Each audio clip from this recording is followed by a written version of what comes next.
여러분 반갑습니다. 금융공부 김범곤입니다. 오늘도 신속하고 정확한 투자 정보 전달해드리는 투자 클리닉 시간입니다.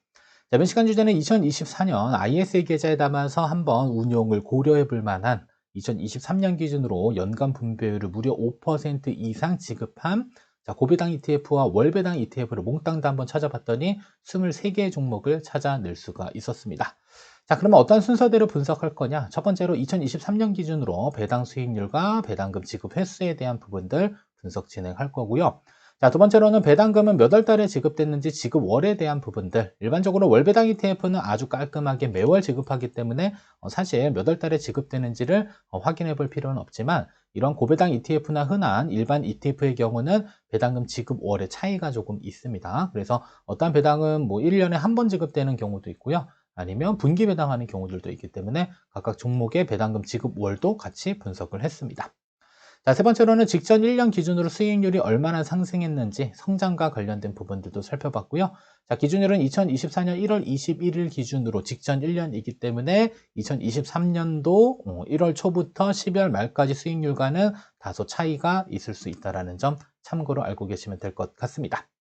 자, 그리고 ISA 계좌에서 우리가 월배당 ETF 혹은 배당 ETF를 조금 더 쉽게 운용하는 방법은 ISA 계좌 중개형을 선택해야 된다는 사실까지만 꼭 기억하시고 이번 시간 영상 시청하시면 좋을 것 같습니다.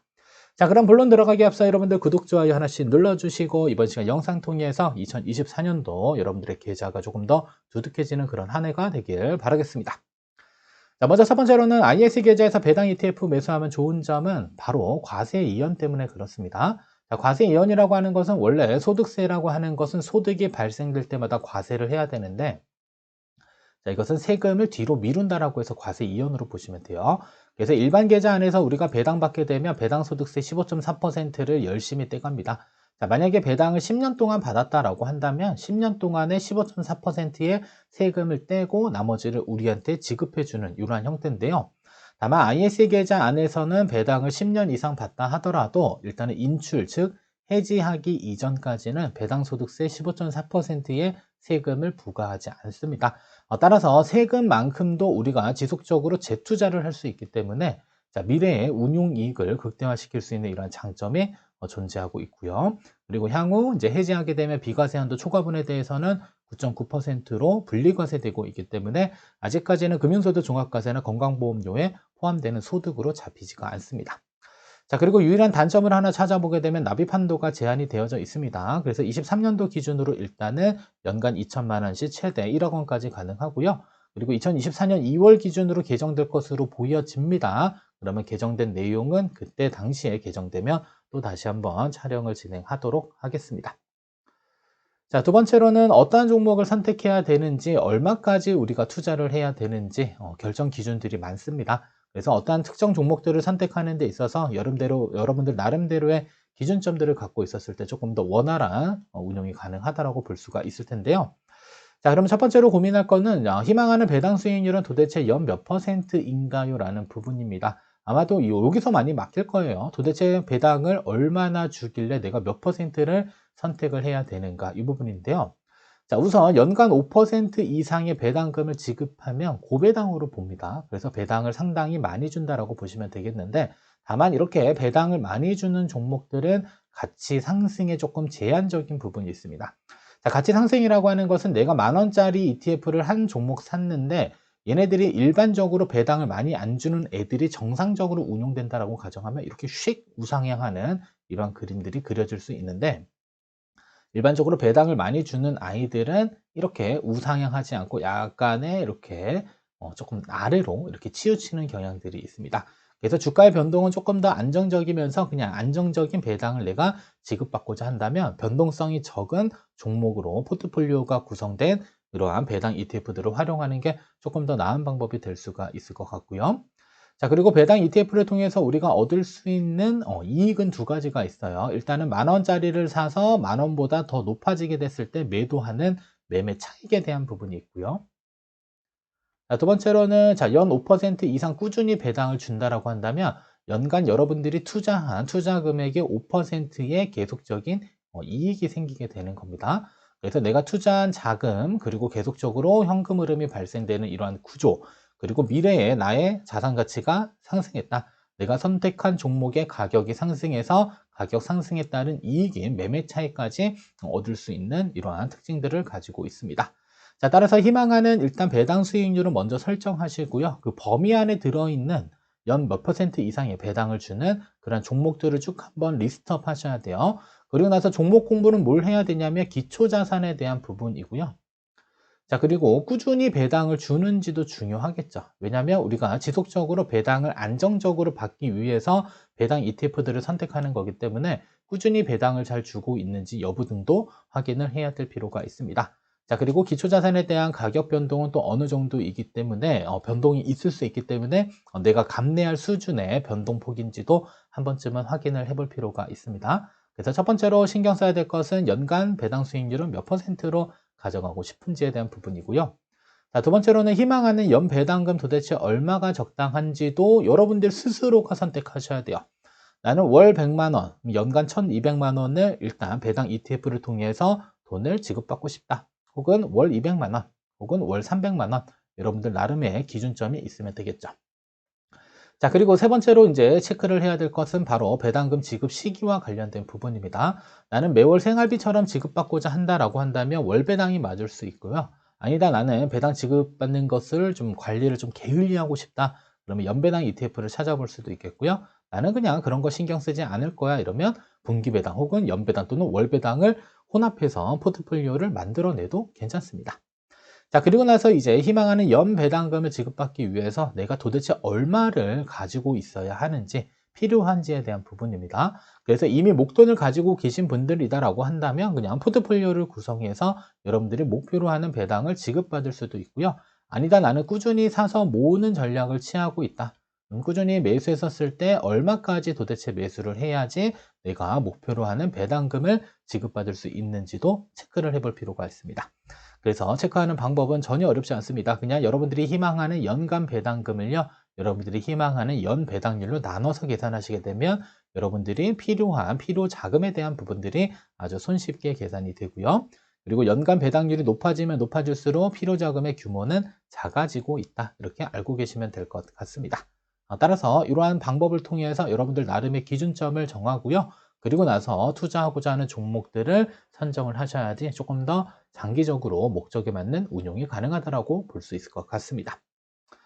자, 세 번째로는 이제 본론 들어가서 각각의 수익률들 한번 살펴보시면요.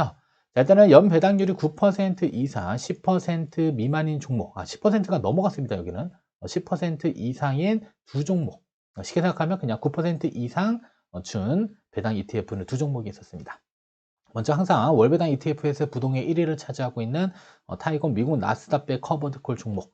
자, 얘는 나스닥 100 지수를 추종하면서 이제 콜옵션 매도, 커버드콜 기능이 포함된 겁니다.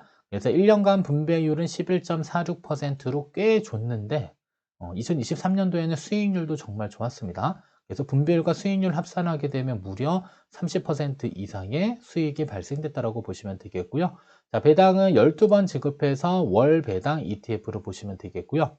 그다음에 2위의 경우는 월 배당 ETF가 아닙니다. 자, R이랑 K리츠, 한국 리츠 부동산 투자회사에 투자되는 해당 종목이고요. 자, 분배율은 9.27%며 1년 수익률은 마이너스 11.22%, 배당은 2023년 기준으로 3번 지급됐고요. 몇 월 달? 3월, 7월, 10월 달에 지급된 것으로 확인이 되고 있습니다. 그래서 리츠 종목의 경우는 2023년도에 금리 인상에 따라서 상대적으로 가격은 많이 하락했지만 재미난 사실은 배당은 그래도 꾸준히 많이 주는 이러한 종목군입니다. 그래서 배당을 많이 주는 종목군에 일단은 커버드콜 기능이 포함되어져 있는 ETF들, 그리고 리츠가 대체적으로 배당을 상당히 많이 줬다라고 보시면 되겠고요. 자, 그리고 우리가 배당을 많이 지급받기 위해서는 해당 종목들이 비쌀 때 사야 될까요? 아니면 좀 저렴할 때 많이들 사야 될까요? 바로 정답은 저렴할 때 많이 사는 겁니다.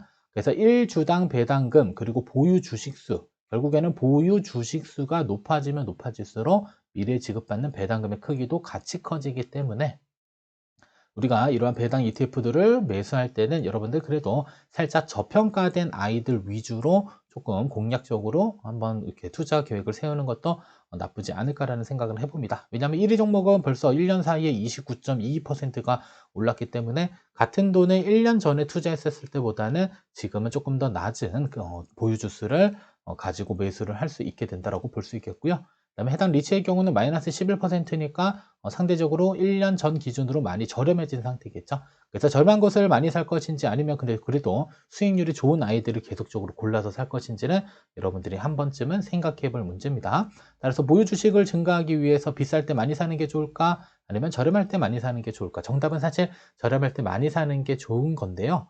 꾸준히 배당을 주는지도 한번 살펴볼 필요도 있을 것 같습니다.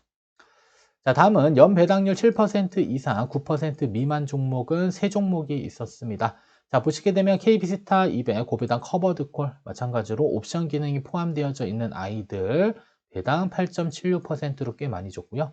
그다음에 타이거 200 커버드콜 얘도 많이 줬습니다. 자, 그리고 얘네들은 코스피 200 지수를 추종하는 고배당 위주의 종목들로 편입되어져 있는 거고요. 얘는 그냥 코스피 200 지수와 커버드콜의 결합으로 보시면 되겠고, 5위의 경우는 마찬가지로 리츠입니다. 그래서 7.23%, 그리고 1년 수익률들은 뭐 각각의 차이는 있습니다. 그래서 3위 종목은 2.7%가 떨어졌고 4위 종목은 7.16이 올랐고 5위 종목의 경우는 8.66%가 하락한 형태고요. 자, 모두 다 월배당 ETF이기 때문에 자, 연간 배당 지급 횟수는 12회고요. 모두 월배당 ETF다라고 확인을 할 수가 있습니다. 자, 그리고 커버드콜이 계속적으로 나올 거예요. 그래서 커버드콜 배당 ETF의 가장 큰 특징은 일단 배당은 많이 줍니다. 자, 그리고 장기 투자했었을 경우에 우하향할 가능성이 존재한다. 왜냐하면 이 커버드콜은 일단 기초 자산을 하나 가지고 있고요. 자, 플러스 옵션 매도를 가지고 있습니다. 자, 그러면 자, 주가가 상승하면 기초 자산에서는 이익이 생기지만 자, 옵션 매도에서는 손실이 생깁니다. 자, 그러면 옵션 매도자의 포지션이 이익을 취하기 위해서는 기초 자산의 가격이 하락했을 때, 자, 그러면 기초자산의 가격이 하락하게 되면 기초자산에서는 손실이 발생되지만 자, 옵션 매도자의 경우는 이익이 생깁니다. 그 이익을 우리가 프리미엄이라 그래요. 그러면 이 프리미엄만큼 우리가 뭘 받게 되냐면 배당을 지급받는 구조로 되어져 있습니다.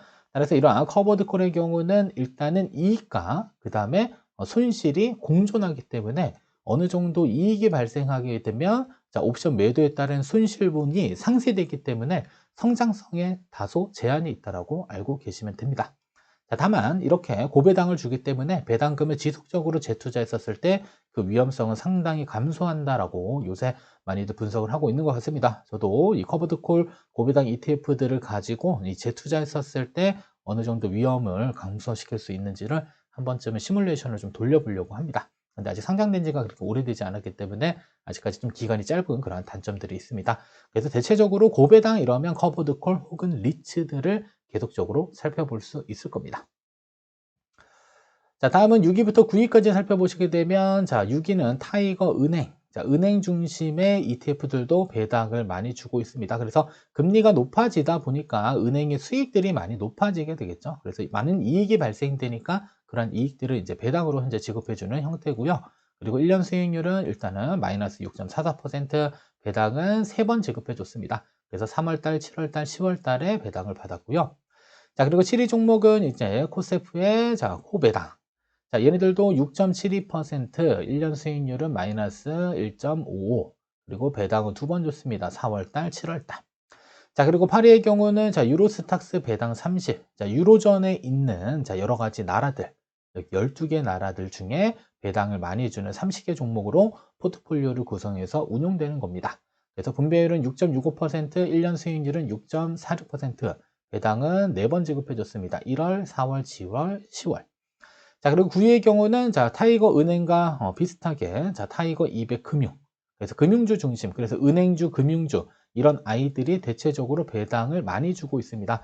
배당을 많이 주는 이유는 뭐 여러 가지가 있겠으나 일단은 금리 인상에 따라서 이 관련 금융회사들의 영업이익이 좋아져서 일단은 배당을 많이 주는 것으로 확인은 되는데 향후에 이제 금리가 좀 약간 안정화되거나 하락기로 접어들게 되면 그때도 이렇게 배당을 꾸준히 주게 되는지는 한 번쯤은 살펴볼 필요가 있는 상태입니다. 지금은.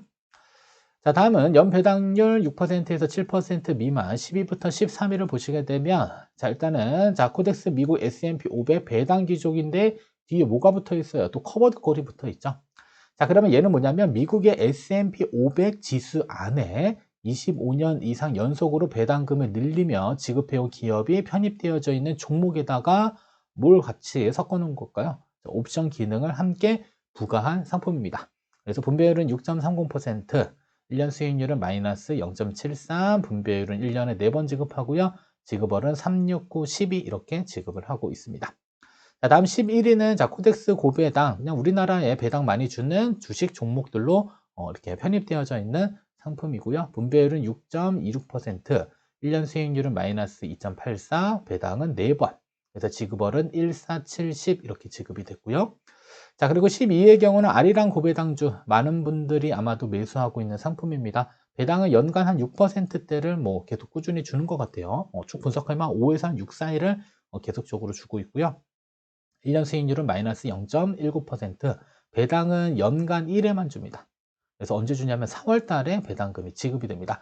그래서 종목은 좋은데 배당을 1년에 한 번 주니까 제발 좀 바꿔주세요라는 이런 요청들이 많은 것 같은데 일단은 계속적으로 1회만 지급하고 있습니다. 자, 그리고 53회의 경우는 코덱스 미국 배당 프리미엄, 이 프리미엄이 들어가게 되면 얘도 커버드 콜이 들어가 있어요. 그래서 얘는 뭐와 뭐의 결합이냐면 S&P 500가의 결합입니다. S&P 500가 그다음에 커버드 콜 옵션 기능이 부과되어져 있는 상품입니다. 그래서 분배율은 6.31%, 1년 수익률은 미국 시장에 있는 아이들 대체적으로 다 좋았습니다. 그래서 미국 시장에 있는 커버드 콜 종목들의 수익률과 분배율 수준이 2023년도에는 매우 나이스했다. 그리고 배당 지급은 12회 월 배당 ETF 상품권으로 보시면 됩니다. 자, 따라서 이러한 지급월들도 중요한 게 왜냐면 배당을 지급해서 내가 당장 소비가 필요한 경우들도 있잖아요.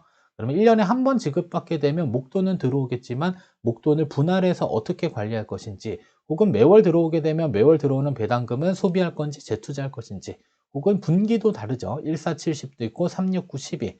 그래서 미국에 상장되어져 있는 아이들은 369, 12가 대체적으로 많고요. 그다음에 우리나라에 상장되어져 있는 아이들은 1470 이런 식으로 살펴볼 수가 있습니다. 그래서 나름대로의 이 배당이 언제 지급되는 지급 시기들도 여러분들이 종목을 선택하는 데 있어서 기준점으로 삼아 볼 필요가 있습니다. 자, 다음은 5% 이상 6% 미만. 자, 14위부터 18위를 보시게 되면 다 비슷합니다. 자, 여기는 코리아. 자, 우리나라 코스피 200 지수 중 안에 배당을 많이 주는 아이들 중에 액티브. 조금 더 공격적으로 운용되는 상품군들. 그래서 1년 분배율은 5.94%, 자, 1년 수익률은 9.09, 배당 지급은 12회, 그리고 월 배당 상품군이다라고 알고 계시면 되겠고요. 그다음에 15위는 리츠, 그다음에 16위는 고배당, 그다음에 17위는 이제 채권이 들어왔습니다. 그래서 은행채인데 24-10이라고 하는 것은 만기가 설정되어져 있는 채권입니다. 그래서 24-12는 24년 12월에 이제 만기가 도래되는 은행채, 은행, 금융과 관련된 회사채 중심으로 운용이 되고 있는 상품군이고요. 분배율 수준은 대부분 비슷합니다. 5.8대 1년 수익률 5.24, 연 배당은 한 번 지급해줬고 12월 달에 지급이 됐습니다. 그리고 18회의 경우는 금융채, 코덱스 은행, 그래서 은행과 관련된 주식들이 편입되어져 있고요. 분배율은 5.56%, 수익률은 마이너스 5.85, 그리고 1회 지급됐고요. 4월 달에 분배금이 지급됐다라고 알고 계시면 될 것 같습니다. 그래서 다 보면 리츠 혹은 그다음에 금융 혹은 커버드 콜 얘네들이 대체적으로 다 포진되어져 있다고 보시면 되겠고요. 자, 그다음에 5% 미만 6%, 5% 이상 6% 미만 이제 하위 종목들입니다. 그래서 19위부터 23위도 보시게 되면 일단은 로우볼이라고 하는 게 처음 등장합니다. 로우볼 혹은 저변동. 자, 로우볼이라고 하는 개념은요. 일단은 증권 시장이 불안전하다라고 한다면 이때는 종목들을 이 변동폭이 낮은 우량한 아이들로 이렇게 분산 투자해 가지고 가격 변동폭을 최소화하는 이러한 전략을 구사하는 겁니다. 그래서 배당을 꾸준히 지급해 주면서 안정적인 운용을 원한다라고 한다면 이러한 로우볼 또는 저변동 위주의 배당 ETF들도 활용을 해볼 수가 있습니다. 그래서 분배율 수준은 5.28%에서 5.24%, 1년 수익률엔 또 차이가 있네요. 그래서 누가 어떻게 잘 운용하는지도 매우 중요합니다. 그래서 1년 수익률은 마이너스 3.76, 플러스 4.41%. 자, 배당은 3회 지급하고, 4, 7, 10월 달. 그리고 고배당 저변동은 한 번 지급됐고요. 지급월은 4월이었습니다. 자, 그리고 21위의 경우는 일단 리츠 부동산 인프라 채권 TR, KIS 이렇게 되어 있는데 얘는 혼합형입니다. 그래서 주식과 채권이 혼합되어져 있는 형태고요. 분배율은 5.19%, 배당은 12번, 월배당 ETF 상품이고요.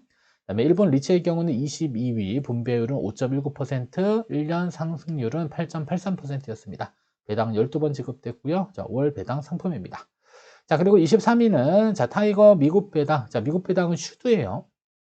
슈드는 SCHD, 미국의 대표적인 배당 성장 ETF고요. 그리고 7% 프리미엄 다우존스는 S&P 500을 기초자산으로 하는 커버드 콜이 대략적으로 40% 내외 반영되어져 있는 혼합형 상품으로 보시면 되겠습니다.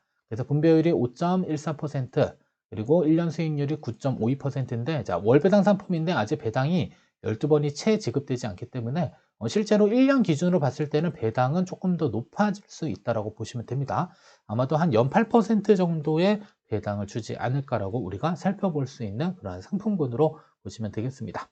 자, 그래서 쭉 한번 23위까지 쭉 살펴보게 되면요. 대체적으로 리츠, 그 다음에 커버드콜, 그 다음에 금융주 중심으로 포트폴리오들이 대부분 고배당을 주는 상품으로 살펴볼 수가 있습니다.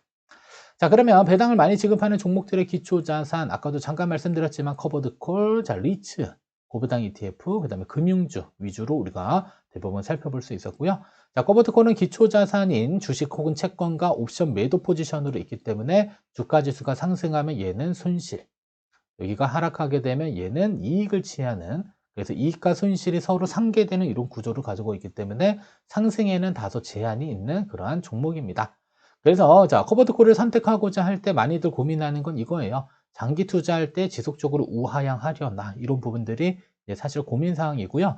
자, 미국에 상장되어져 있는 커버드콜의 경우는 장기적으로 운용했었을 때 우하향하는 그림이 그려지기는 했습니다만, 우리나라에 상장되어져 있는 이 커버드콜은 또 어떻게 될지 한번 살펴볼 필요가 있을 것 같고요. 자, 그리고 리츠의 경우는 부동산 투자 회사에 이제 투자를 해가지고 발생되는 이익을 배당으로 지급을 해줍니다. 다만 고금리 시대의 부동산 투자는 대체적으로 좋지가 않았습니다. 그래서 리츠의 가격이 많이 하락은 했었는데 그래도 배당은 또 꾸준히 주어진 것으로 확인이 되기 때문에 모르죠. 또 금리가 인하된 시점에서는 또 어떤 변화를 가져올지에 대한 부분들. 그래서 현재 시점에서는 고금리 시대잖아요. 그래서 부동산 투자 이대로 괜찮은가? 그래서 가격 하락에 따른 이러한 부담을 많이 갖고 계신 분들도 있는데, 근데 한번 거꾸로 한번 생각해 보시면, 자, 가격이 낮아질 때 훨씬 더 많은 보유 주수를 보유하면서 안정적인 배당을 받을 수 있다라고 한다면 한 번쯤은 편입을 생각해 볼 필요도 있을 것 같습니다. 자, 다음은 고배당 ETF입니다. 자, 기초자산 중에 이제 배당을 많이 지급하는 이 종목들이 편입되어져 있다. 그래서 고배당 ETF의 특징은 꾸준히 배당을 앞으로도 줄 수 있는지, 그런 여부가 중요하고요. 그리고 성장성도 같이 좋을 수는 없는지. 그래서 대체적으로 배당을 많이 주면 성장성이 조금 제한되어져 있는 구조를 가지고 있습니다. 자, 다음은 금융주입니다. 자, 기초자산이 금융회사인 아이들, 뭐 주식 또는 채권, 회사채들도 종종 볼 수 있었는데, 자, 근데 금리가 인하하게 되면 대체적으로 수익이 조금씩 줄어들 가능성들이 높기 때문에 그때도 계속적으로 고배당을 줄 수 있는지 여부들을 체크하면서 편입 여부들을 살짝 고민해 볼 필요가 있을 것 같습니다. 자, 끝으로 자, 배당 ETF의 투자 전략, 일단 목표하는 배당금까지 받을 수 있도록 꾸준히 사서 모으는 게 필요하고요. 그리고 어느 정도 목돈이 가지고 있어서 이미 충분히 매수할 수 있는 자금 여력이 있다고 한다면 그분들은 가격 변동에 대한 부분들을 조금 더 신경을 써야 될 필요가 있을 것 같습니다. 그래서 꾸준히 사서 모으는 분들의 경우는 적립 형태로 매수를 하기 때문에 사실상 가격 변동에 따른 위험이 우리가 목돈을 일시에 투자하는 것보다는 조금 더 안정적으로 운용할 수 있기 때문에 적립 형태가 아닌 목돈을 가지고 있다고 한다면 어느 정도 기초자산을 잘 분산해서 여러분들이 희망하고자 하는 배당 수익률을 얻을 수 있도록 포트폴리오를 잘 구성하는 게 조금 더 중요할 것 같습니다. 자, 그리고 내가 배당 ETF를 선택을 했는데 이전과 달리 배당을 꾸준히 지급하지 않는 경우에는 동일한 기초자산이면서도 운용 스타일이 다른 여러 가지 배당 상품들이 있는 것으로 확인이 되기 때문에 이때는 다른 종목으로 아예 포트폴리오를 수정하는 등에 대한 계획들도 필요하다라고 꼭 기억을 하셔야 됩니다. 그래서 투자를 하면서 투자를 어떻게 지속적으로 잘 이어갈 것인지에 대한 점검들도 충분히 여러분들이 해야 될 부분으로 잘 알고 계시면 될 것 같습니다. 자, 여기까지 시청해 주셔서 감사하고요. 여러분들 구독, 좋아요, 알림 설정, 금융공부 영상 제작에 큰 도움이 됩니다. 이번 시간 영상은 여기서 모두 마치도록 하겠습니다.